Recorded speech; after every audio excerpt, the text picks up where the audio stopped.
Seja bem-vindo a mais uma reflexão no livro de Provérbios. Hoje eu quero partilhar com você Provérbios 11, versículo 4, que diz assim: Não aproveitam as riquezas no dia da ira, mas a justiça livra da morte. É interessante que muitas pessoas, elas têm vivido mais pelo que têm do que pelo que elas de fato são. Isso é algo comum dos nossos dias, onde a nossa sociedade, o nosso mundo, valoriza muito mais aquilo que as pessoas têm ao invés daquilo que elas são. E aqui o autor de Provérbios, ele nos ensina algo interessante. Ele nos mostra que o ter de nada vale.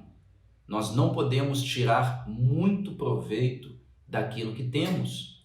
E ele usa aqui a palavra riquezas, dizendo na primeira parte do versículo que as riquezas de nada aproveitam no dia da ira.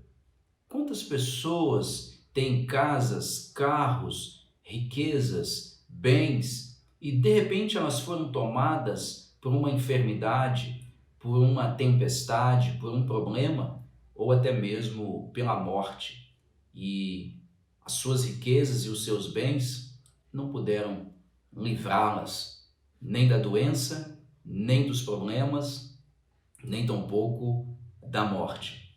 E aí, na parte final do versículo, ele mostra o que pode nos oferecer segurança e nos livrar e nos socorrer nos momentos da angústia. Ele termina dizendo assim: mas a justiça livra da morte.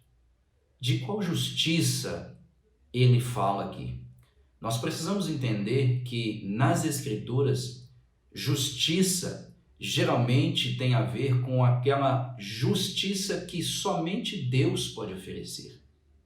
Nós sabemos que as Escrituras ensinam de forma clara que toda a raça humana se encontra contaminada pelo pecado, de tal maneira que não há nenhum justo, nenhum sequer, ou seja, ninguém consegue praticar a justiça no padrão em que Deus deseja e espera que nós viéssemos a exercer. Portanto, a Bíblia fala de justiça como aquela justiça que é encontrada em Cristo na cruz do Calvário, que nós chamamos de justificação imputada. Quando Cristo morreu na cruz do Calvário por um injusto como eu e como você, a justiça de Cristo veio e recaiu sobre mim, e a minha injustiça recaiu sobre ele.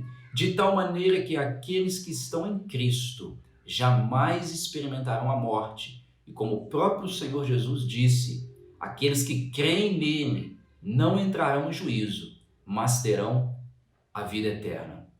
Eu termino aqui perguntando para você: em que você tem colocado a tua segurança? Será que é nas riquezas? Ou será que aquilo que você tem de mais valor é a morte de Cristo na cruz do Calvário, te oferecendo a justiça pela qual você será poupado até mesmo da morte eterna?